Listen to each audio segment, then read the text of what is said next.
Welcome back, ladies and gentlemen, live in studio today, the Messenger Studios. I'm super excited to be here with you guys. Today I have a special group of folks from Bruington, Jenkins, Sturgeon Funeral Home, and they also own Alexander Funeral Home, which is part of our community. I guess it depends on how far you're willing to drive, but the drives are very short around here. I mean, you can be anywhere from 25 miles and you're in a whole new area. One of the greatest reasons why the Messenger is now covering more ground than what we used to, but it's businesses like this that we love to see in our community because they do a service for all of us. And let's get into it. Today, I'd like to introduce all of our guests, and we're going to start off by letting John Bruington, who is the owner of both funeral homes, along with Bruington, Jenkins, Sturgeon Funeral Home, and Alexander Funeral Home. And this team that he brought together is amazing. So, John, why don't you introduce yourself and let everybody know who you are and what you do? Well, first of all, I'd like to thank you, Stephen, for the opportunity to be here. Yes, sir. To share with you and the community who we are and what we do. My wife and I were both born to licensed funeral directors in Bomber. My dad was Elroy Bruington, and her father was Kenneth Hager, who later years was able to purchase the Hager Funeral Home. At the time, it was the Wright Funeral Home years ago. My dad worked with David Sturgeon, and until I was about 6, he worked there full time. So I think it kind of got in my blood. So that's it kind of followed me all the rest of my life through the years.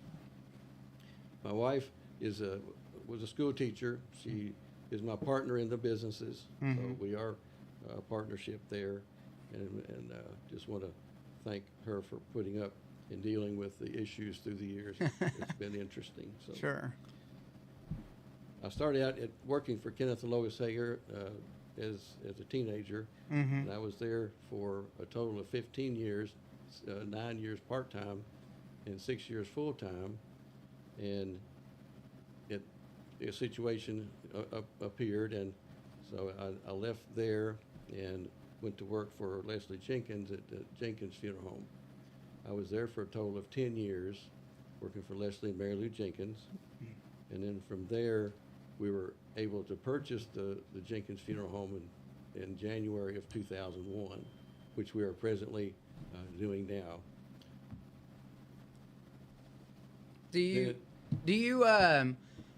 So you're buying another funeral home right now? No, the Alexander Funeral Home we have owned since 2007. Got it. I had a partner which is no longer with us. Okay. Sorry to hear that. Yep. So total working years in funeral service, licensed and apprenticeship, I've been doing it full time for over 40 years. It's been a very rewarding profession. Yeah. One you have to be passionate about. Yes, sir. We hope that our families realize that, can feel that when we're working with them. You know, one of the things that I love about your company and the staff that I've come to know just in engagements, I know Bridget and I have communicated a couple of times. I've run into her at a few different events, but you guys are all about service to the family. And it's almost like y'all embrace them as one of your own, and you go through this emotionally with each one of them in all of the phases of preparation, whether it be in the early years when you're making a plan for your future or in the final stages. Do you ever get a vacation from the job?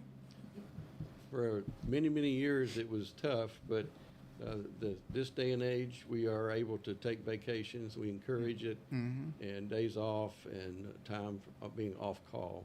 Yeah. But for probably 30 years of my life, it was 24/7. That's what I'm until thinking. we got a time to go away or get a day off occasionally, that type thing. So I'm glad everybody can have their time now to be able to be with family and recoup and then come back refreshed.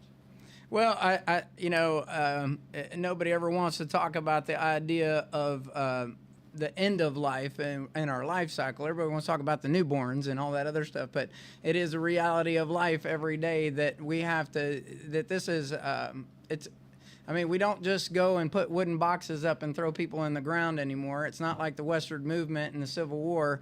And our families are much larger, and we're not spread across the planet, and it's easier to get to one another when a time of tragedy occurs. But even in its advanced stages, you guys sure do offer a lot of services besides what everybody thinks of in a funeral home. Could you elaborate a little bit on what part of that business you like the most?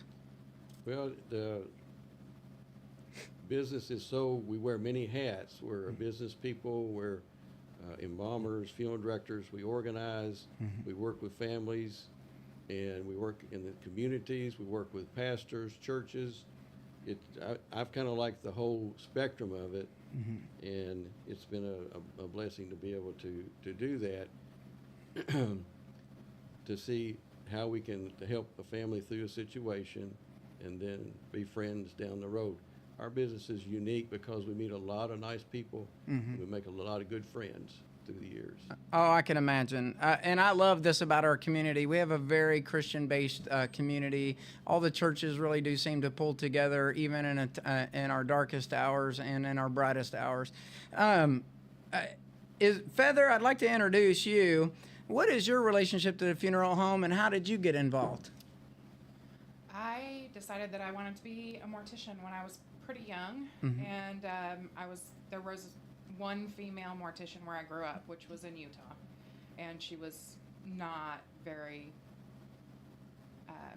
helpful. She said, "You can't do this. This is a man's job." And so Well, that's not good in today's time. It's not. Probably not helpful in competition with Right. trying to figure out gender either. But That's you know, right. but yeah. So I had talked to her because everybody told me I needed to, so I did, and it didn't go very well. Yeah. So I moved to Missouri, and I lived in Missouri, and while I was there, I had been applying for jobs at funeral homes, and I had a gentleman who called me and offered me a job, and it wasn't what I wanted to do.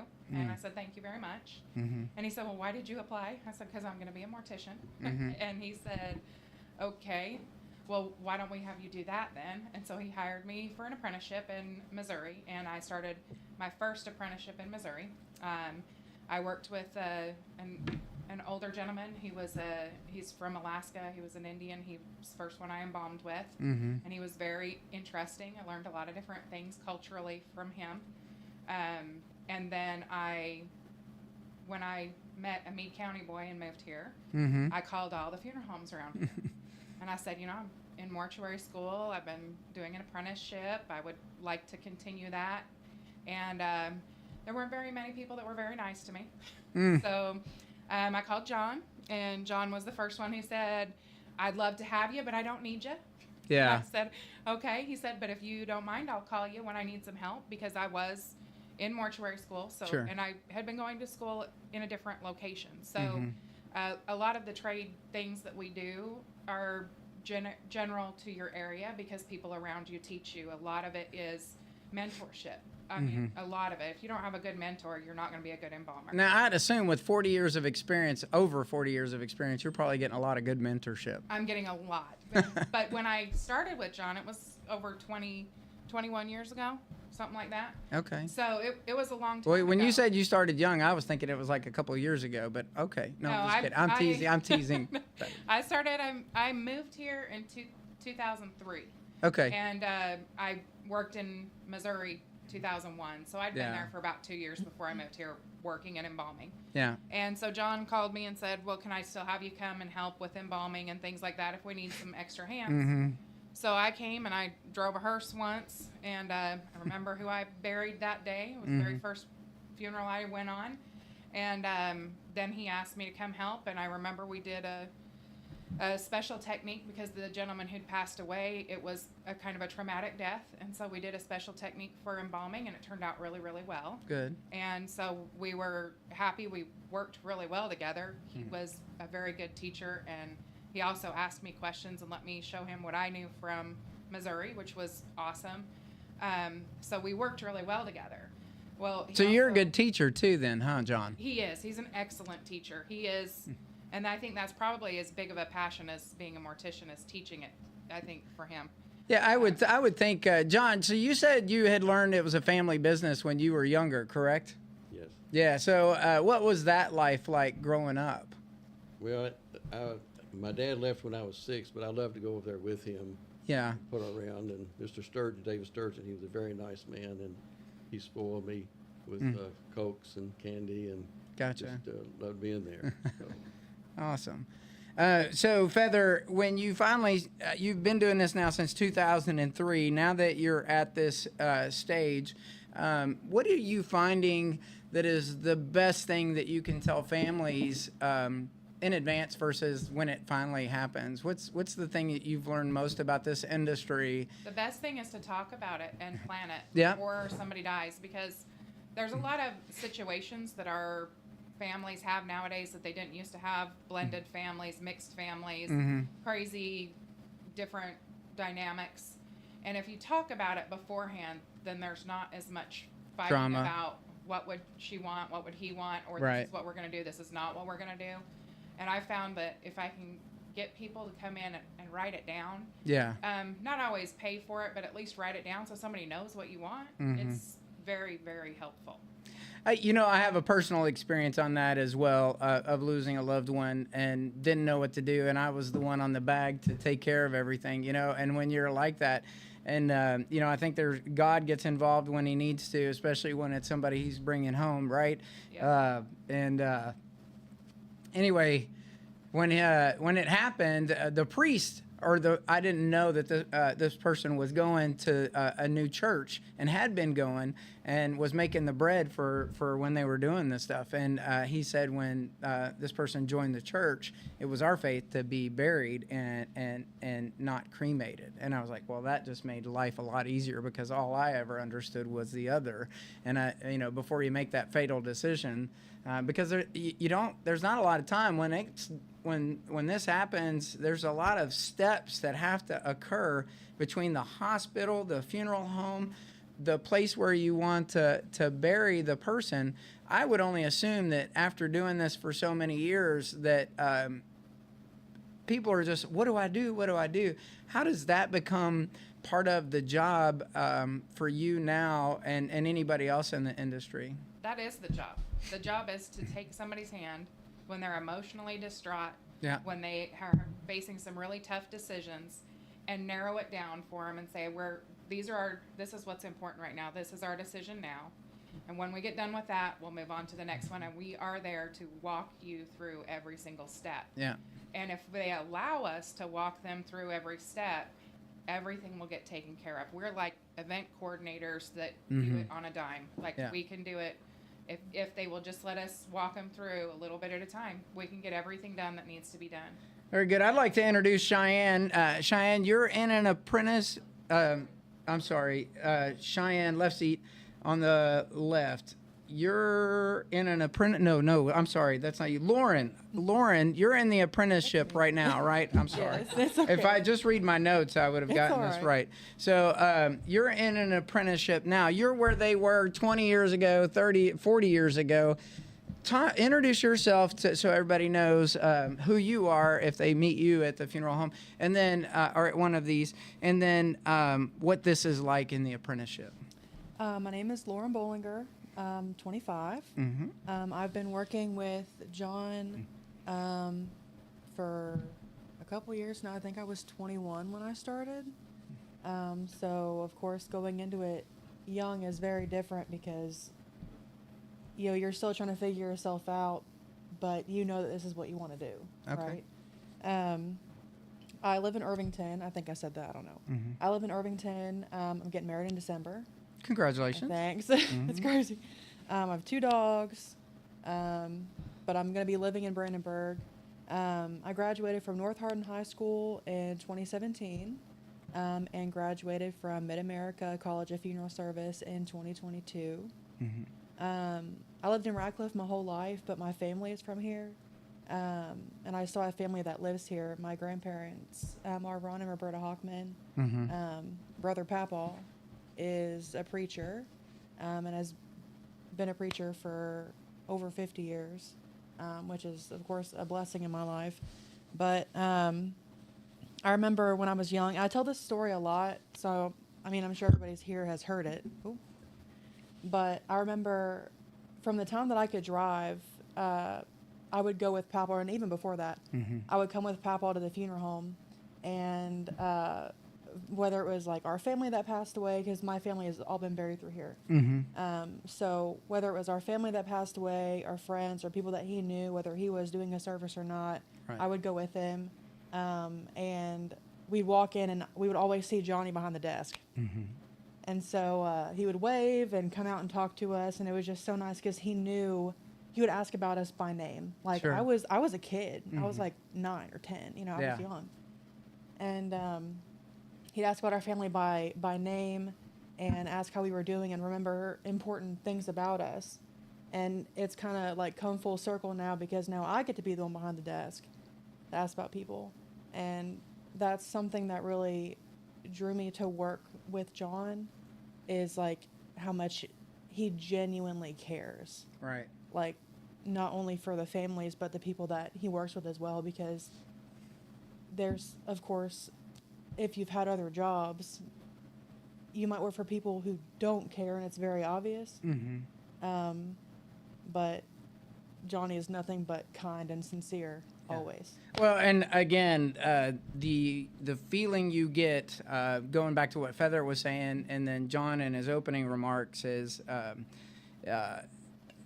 when you're at the last minute and you don't know how to party plan and you're emotionally distraught, you know, having that focus that it's like this is, we feel like we're family when we tend to this problem, and helping you resolve this issue, having that family atmosphere probably makes a huge difference when you're the person on the other end of receiving the services, right? And trying to get through that process. I mean, emotionally, we all know it takes an emotional toll. But the way you guys handle it is just, I mean, you can't say brilliant. You can't say it's kind. You just have to say it's family. You know what I mean? Without the drama family or this family, it's the calm family, the family that knows you, or at least takes the time to get to know you, so that they can help you put this loved one to rest during your time of trouble. Sorry, Cheyenne, I introduced you out of order there, but going back to you, you know, what do you do at the funeral home, and how long you been there? So I'm a licensed funeral director and embalmer. I'm Cheyenne Woodrum. I have been here almost 4 years. I was lucky enough to come work for John. They kind of got stuck with me. I called them one day and asked them if they would be able to do or if I could do my clinicals with them, because when you go to school to be a funeral director and embalmer, you do have to do clinicals for your embalming and for your funeral directing to kind of get to know the job, because it is not one that you can learn by the book. So I called, and they answered the phone the nicest, and I'm really one of those people, if you're nice on the phone, then yeah, I probably want to work with you. If you're not nice, I don't really want to work with you. So when Kenny was working there, he answered the phone, and he was very nice, and he was very chill. Yeah. So I said, hey, can I, come and do my clinicals with you all? Can we meet? And he said, yeah, let's talk about it. So he talked about it, I'm sure, with John and Feather, because they are the big bosses. And as John will say, he's not the boss. So I call him boss all the time. But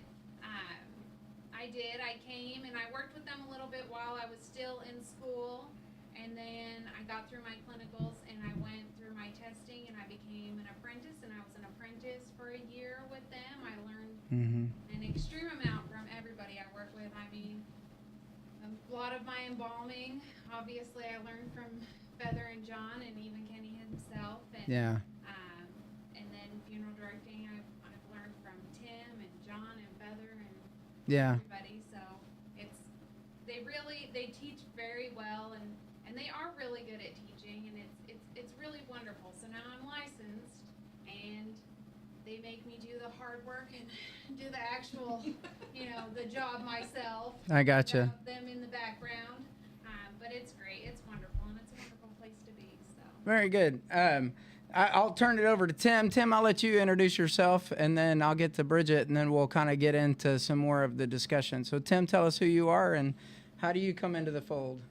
Oh, well, I'm Tim Goodwin. I'm a licensed funeral director and also have my insurance license. I guess you might say that I am the pre-need specialist and insurance specialist, even though I don't think you're ever a specialist in any of those things. It's always kind of on-the-job training. Mm-hmm.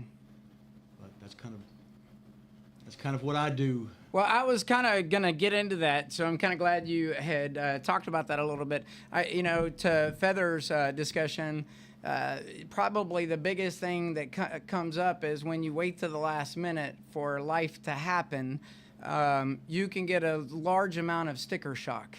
And a lot of people misunderstand those costs that are associated with, or even how to navigate insurances. I know I experienced this, like even the little $2,000 life insurance policy that you had for having a bank account can become very helpful at the end of life. So when you get into all of that, how do you uncomplicate that for someone? Does that become a large part of the job? Oh, you opened up a big can of worms there. I mean, well, keep it small. You don't have to go for the whole can. Some people prepare, some people don't prepare. Right. All right. Some people, people take out life insurance policies, but really, what is a life insurance policy? It's really death insurance, is what it is. It's I deal with a lot of people that are trying to preserve assets when people have reached the phase in life where they can no longer take care of themselves. Sure. And so I help a lot of families stay Medicaid compliant. Okay. And that is a big can of worms. And you start dealing with a lot of insurance companies and jumping through a lot of hoops. Now, I'm not going to go too deep into Medicaid, Medicare, all of that stuff, but some interesting facts about Medicaid and Medicare is now, if you retired, you got a pension from a company, and they agreed to be an insurance provider. Well, once you switch over to Medicaid, Medicare, a lot of those insurance providers that they promised you as part of a pension, if Medicaid or Medicare doesn't cover it, then they don't have to cover it. So when you start to trying to move on in life at your older age, it seems like something as simple as a tetanus shot could be an out-of-pocket expense, and other types of procedures or services that you would have found common under regular insurance before you switched to Medicaid. So when you try to make people compliant, I would assume that there's barriers, like that example. It doesn't necessarily play true everywhere you go, but I would assume that there are those types of hurdles as you progress. But probably more like Kentucky is set, so this area becomes easier versus if you go to Texas or Oklahoma or Canada. I don't know. I mean, once you reach, you can qualify for Medicare before you're 65, but once you're 65, you qualify for Medicare. Now, if you cannot afford the medications or the types of services that you need, then families will apply for Medicaid. A lot of times that comes into play when people are having to go into a nursing home. Okay. Does Medicaid or Medicare services help in the death benefits in any way? Now, are you talking Social Security death benefit? Or any, I don't know. Well, Social Security will only pay $255 to a surviving spouse. Okay. So that's it. But, and then otherwise, it'd be something else, if you took out, other types of insurance, if you took out a long-term care insurance policy, or you have life insurance policies. So do you sit down with clients in the early stages, early enough to sit down and lay this out for them so that they have a plan and a strategy? Does that become part of the business? You hope that they do that, but a lot of times, you got families that come in and they've got to get it done now. Yeah, because they didn't. Their loved ones is already in a nursing home, Yeah. And they're trying to and they're trying to preserve assets to be able to cover their final expenses. Yeah, or either that they're already trying to spend the life insurance policy and cutting back because they don't want to spend as much at the funeral home. I've seen that happen before. Well, Yeah, that's a horrible thing to talk about, but I'm sure it happens. Bridget, let's introduce you and let everybody know. I know that you are pounding sand every day, getting the word out and helping. So let's talk about you a little bit, and then let's get into some more discussion. I'm Bridget West, and I provide our office support, a little bit of bookkeeping, marketing, whatever it takes. Obviously, I work visitations and services and things like that. Do a lot of the personalization of the services. We have Carlette, who's not here today. She does DVDs and books and all of that personalization, and I back her up when she's Okay. you know, she's part-time, so what she doesn't get done, I back up and I do all of that. We all clean, we all Yeah. do all of those things. We all work. Every service that happens during, you know, our shift, we're all there doing all Yeah. the same things. Everybody backs That's up. like the messenger. It's like baling wire and duct tape on a busy day. We pull it together, but we had no internet for 5 hours yesterday in the afternoon on a production day to get it to the printer this morning. And my phones were out until 8 o'clock last night. I didn't get out of here till probably about 9, and they were waiting for, once the internet came back on at 5, they were trying to shuffle through all the stories and move it around through the cloud and everything else. And it's crazy, right? Because we're all trying to pull together, but the job requires so much. The certifications, the licensure, all of that just to get to the status of a qualified person to perform these services. And not to mention to be able to be a qualified person, because you got to get certified, right? But to also have the years of experience to be able to be compassionate, kind, and considerate during this emotional time. I can only imagine. They should probably have you guys work for law enforcement to de-escalate situations. You know what I mean? Definitely, John. Right? They could probably send you in as the guy that talks everybody down and turns over their guns and surrenders the hostage negotiator. But I can only imagine, just like Feather was talking about, the emotions, especially cross-cultural emotions that are created from mixed families, diversified families, etc., or just, you know, the Hatfields or the McCoys, right, of families. And we know they exist around here because we know that name, and much like you were talking about, where people have grown up their whole lives and know people by their first names. People are getting to know me by my first name too. It's coming around pretty quick, but in a good way, I hope. But it just, when you've lived here your whole life, and I hear that all the time, I've lived in Meade County my whole life. That's awesome. Then you should know about Bruington, Jenkins, Sturgeon Funeral Home, and then Alexander Funeral Home now, which is a new asset under Bruington, Jenkins, Sturgeon Funeral Home. See, I got it right. It's a lot to say and a mouthful, but each name represents a history of this organization that's built it to what it is today.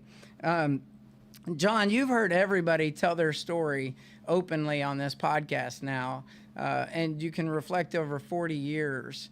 You know, what advice do you have for somebody, you know, when you started, Lauren, at a young age? You know, you said 21, you're now getting ready to get married.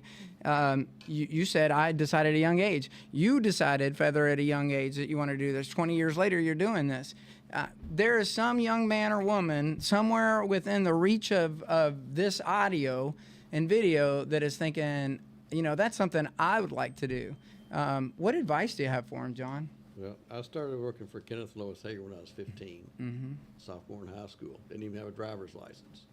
So my suggestion would be not to send an email or a text. Dress up, groom well, go knock on the door, and present yourself and say, I would like to work with you in this funeral home to gain experience or to see if I might like to go in the profession. That would be my advice. I think that's great advice for almost any certifying profession because you don't know what you're going to get into, and it does cost a lot of money. From the school experience for all of you, and over the years of time, to you completed yours, you're in yours. What are you noticing in the differences between not only the local techniques that you learn from being in a local area like Feather had mentioned, but what are you learning that is from each other that is happening in education now that's different than John, per se, when you went through years ago? Anybody can tackle that. I can tell you a major difference. When John went, it was all licensed people that taught. They were great teachers. Mm-hmm. It was like a little fraternity, and they took care of each other. When I went, it was kind of that way, but not completely. We all stuck together and whatnot, but there was still a lot of people that were not wanting to work with you. They don't want to share the whole recipe kind of thing. Mm-hmm. And what I noticed when they were in school and I was looking at their homework, the teachers from the school that was the same school that I graduated from and he graduated from, kind of, but the teachers were not all licensed funeral directors and embalmers. They were just regular teachers, and so they're trying to add a little bit of they're trying to lessen their expense by having all of this online education. Adjunct professors. It is a sad thing for them. I felt so bad when I looked at what they were learning, and how they graded their papers and stuff. Yeah. It's a different experience. That's just what I know from watching them do theirs, and from him and his dad telling me about theirs, and a couple of the others, Daryl Simmons and Jim Ed. They all were part of what I call the Good Old Boys Club, and they helped each other. Well, I could probably talk about our problem in education for hours, but you're now seeing it at the higher levels of education, at skilled trades and everything else. Why do I need to go to college for a degree and be an electrician when I just learned how to do everything I needed to know at the VOTEC? You know what I mean? Now, this is not a VOTEC job, so people, if you're listening to this, don't misunderstand. But this is a profession that's actually in the medical profession. You guys have to learn anatomy. You have to learn all of the vital organs, all of these things, because that's part of the embalming process. And I mean, not like we're King Tutankhamun and we're going to take everything, put it in a jar vase, and put you to rest with gold lined everywhere. But although some people can probably afford that, there is a lot more to this job. Bridget, you said you do a lot of the marketing stuff. What do you think is the number one thing? Everybody in this room is passionate, first of all, about every role they play for your organization, John. I think that's fabulous. But from the outside perspective, you run into people and you're always promoting early services, like get to go meet Tim way in advance and stuff. So talk. Pre-plan. I mean, if we can't get anything else across today, pre-planning your funeral is a huge thing that you should do as a gift to your children and to your family. Lauren getting married soon. She should tell her soon-to-be husband what she wants done whenever she passes, because we don't know that tomorrow is promised. It could be tomorrow. But pre-plan. Have the hard conversations that you don't want to have. It's just life. It's what we have to do. Yeah, I as a personal example of that, I can tell everyone on this, and now that I own the Messenger under a Meade Media Group, I can tell you that watching these obits almost every week, then when they come in and I see somebody that's my age at 52, you better be having pillow talk, you know what I mean, with your significant other, your children, especially if they're old enough to care for you. These are conversations that you need to have, because it is an emotional saver. It's not going to save what will come or what has happened, but it is an emotional saver on your loved ones that you can't write a check for. Sparing them that decision. I would say it's almost like if I had to make a decision and you were in a hospital emergency room bed and I had to make the decision of whether you would stay on life support or not stay on life support, it's almost that vital, right? Because once the decision's made on how your remains are kept, whether they're cremated or buried in a coffin in the ground, what cemetery you're at, is a generational impact on how soon or how often you are visited, prayed for, your Christian connections, and all those other things. But again, I can't emphasize that if the experience is to come to Bruington, Jenkins, Sturgeon Funeral Home, or Alexander Funeral Home, you are going to be treated as if you were one of the family. That everything that goes into your arrangements for your loved one, or even if it's the pre-planning for you, that you are going to get that compassion and care. I can tell you everything comes at a cost. There is nothing cheap in life, and you can't put a price tag on saving the emotional stress of a family. And you know, a lot of people worry about that cost for their family, and they'll say things like, throw me in a pine box and put me in the river. But your family doesn't want to do that No. to you. They're not going to do that to you. Instead, they're going to sit in a room with us and debate back and forth what you wanted, what you would have really wanted. Yeah. So make those decisions and have those conversations. And yeah, you can make jokes about it. If, you know, we didn't make jokes in this industry, we'd all be a little crazy. I'm sure y'all probably have a lot. But nobody's getting thrown in a pine box in the river anymore. It's not legal. We can't do it. No. So talk about it and make actual real life decisions so that your family doesn't have to bear that burden. Yeah. It just makes things a lot easier. Now, So. do they still make wooden caskets? Oh yeah. Solid wood. Yes. All right. We have lots of beautiful wooden caskets. Yeah. too. Now they. Solid cuts. Do you have to be buried in a vault if you're buried in the ground in Kentucky, or do That you just depends go right on in the dirt? cemetery. Oh, And okay. It's not actually a state law. Okay. It depends on the cemetery. Most cemeteries in Meade County have a rule or regulation that they do require an outer burial container. Okay. There are a few that do not. So it's possible to not have the outer Yeah. burial container. So, you know, traveling around as a soldier in the Army for 32 years and moving around, I can, I know you said you've been doing this since 2003. So for me emotionally, since 2001, when the Twin Towers went down, I was in a profession in the Army that I never thought that would be my lifelong career, but it was, and it was recruiting. So on the front end of the Army's life cycle, finding somebody to join the Army, and then having to have had the experience, because we've been in a prolonged war for well over 20 plus years until they pulled out of Afghanistan. I can only imagine that those arrangements are very difficult, especially for a hometown in America. And I know that from traveling around and being in different states, those procedures for burial, like in Florida, you got to be in a vault because the what do they call that? Vitrification, the water rises and flows. Groundwater. Yeah, groundwater. But anyway, it's so different everywhere you go. I can only imagine that, okay, well, if you want this cemetery, you need this, and it's like this whole laundry list of things come out. That could be so overwhelming. So when you're dealing with these families, is it a one-on-one, or do y'all kind of go in together as a teammate with a teammate to help explain these things? Because I could imagine it gets confrontational. We usually try and have at least two people.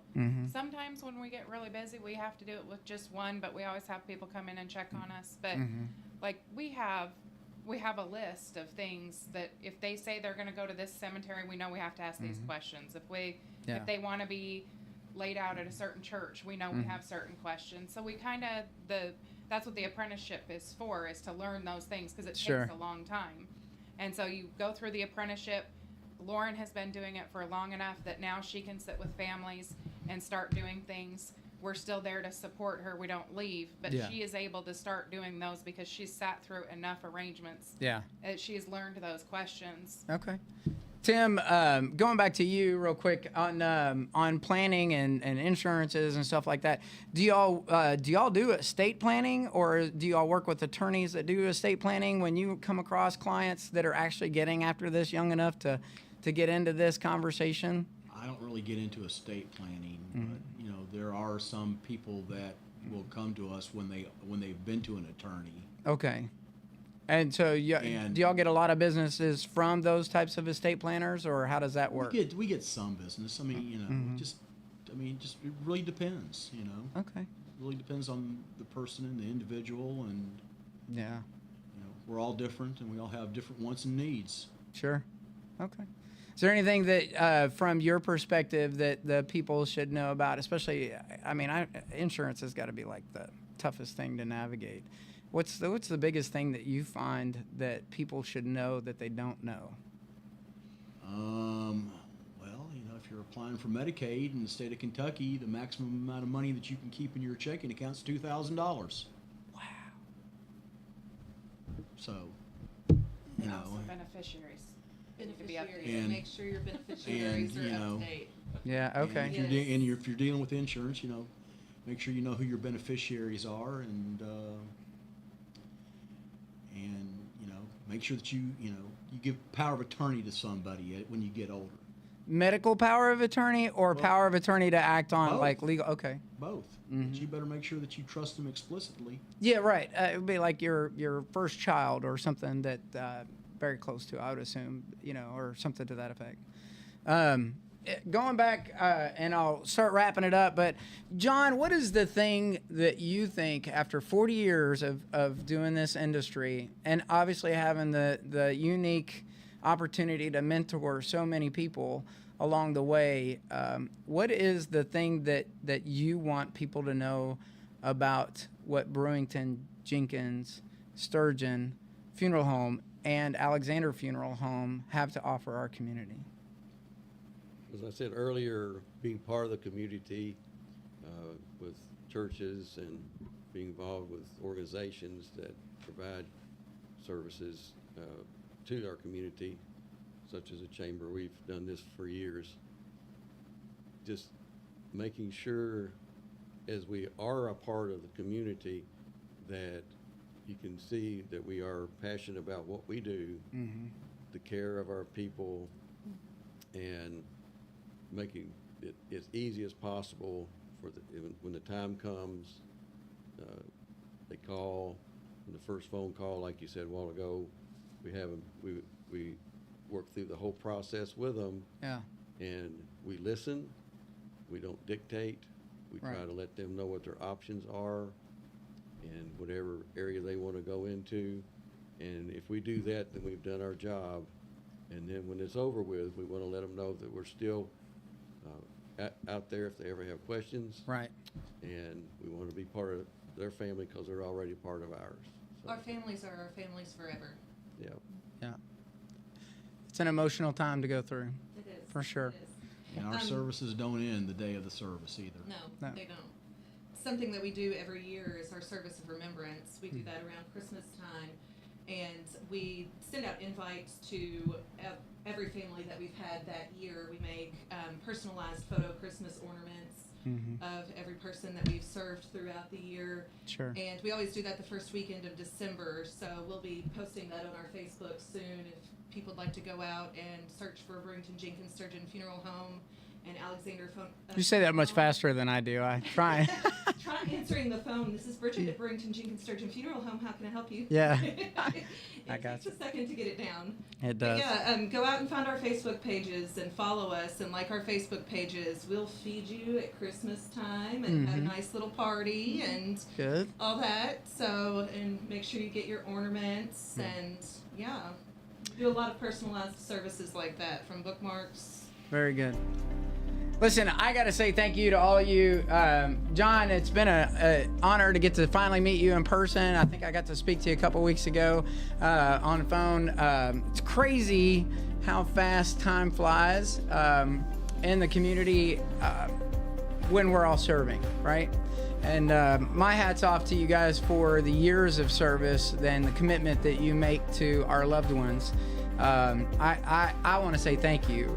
And I can't promote enough to everyone on here, and I'll tell you again and again and again, you guys need to go and visit with somebody early.